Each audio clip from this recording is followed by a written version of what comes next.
Hi there, I am Yingpingu and today I'm going to be officially announcing I'm starting a Let's Play of Pokémon Mystery Dungeon Explorers of the Sky.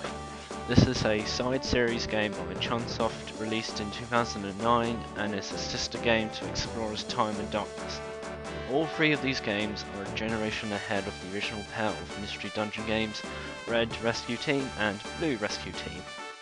For this Let's Play, I'm going to assume that the majority of my viewers A. have some decent knowledge of at least the three generations of Pokémon, B. have at least heard of the first generation of Mystery Dungeon, or better yet, have played it, and C. not necessarily have much knowledge of the second generation of Mystery Dungeon games, and may be interested in playing it, or finding out more about it. Don't worry if you're actually someone who doesn't know much about the Mystery Dungeon games much at all, or have forgotten a little bit. I'll occasionally cover anything you may need to know. Now, to cover what those games I've previously mentioned are, in a sense, in these games, you'll generally have to go through areas conveniently named Mystery Dungeons, and the general goal is to get to the end of each dungeon and defeat the boss of each dungeon if there is one, and to do so you'll have to find the exit to each level, indicated as stairs. That is the simple way of putting it, but obviously the gameplay is not as easy as that, as I will say as I go along in this Let's Play series. Next I'll be discussing teams. You will have a role of a Pokemon and will have another Pokemon as your partner. Now you'll probably be thinking, who should I take? Well, all combinations of the Pokemon you can start off will do, it's just some teams are more complex to handle than others. I'll be showing 3 teams to give you some ideas, and I'll be providing tips and disadvantages to each. First is my team, Team Flyer, consisting of myself as a Cyndaquil and my partner Lancelot. She is a Bulbasaur. Cyndaquil tends to be fairly good aggressively, a bit squishy in defense, and shines best late game. Bulbasaur on the other hand is well balanced, as most of us know, but has weaknesses in several types. Its secondary typing of poison gives Lancelot a clever benefit. She cannot be inflicted with poison status at all, which is fairly good.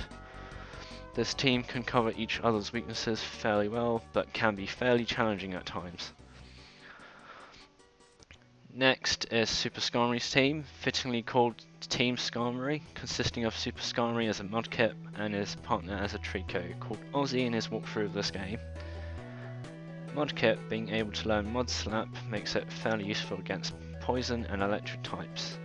Trico is notable for its great speed, and plus makes it a good special attack sweeper. Again, this is a fairly balanced team.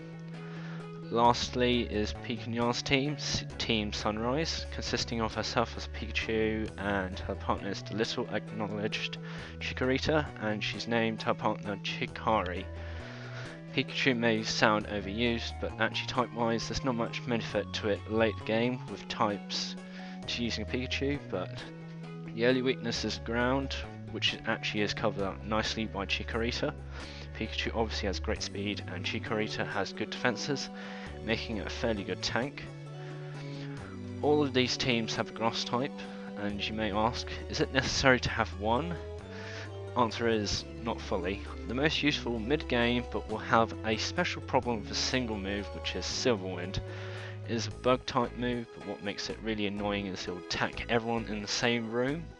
Plus it will have the chance to boost the attacker stats, meaning it will be eventually outspeed the whole team if not dealt with very quickly, which makes it absolutely annoying to go through, especially with monster houses. I'll be uploading each video on average once a week, usually on weekends. This does not fully guarantee that I'll be following this pattern, as sometimes I might not be able to finish a video on time, or I might have to upload 2 in a week if you're lucky, and so on. When I'm narrating, I'll usually act as though I'm in first person and that I've not played before, even though I have. And I'll usually break the fourth wall if needed. I hope you watch this Let's Play, and please stay tuned for more.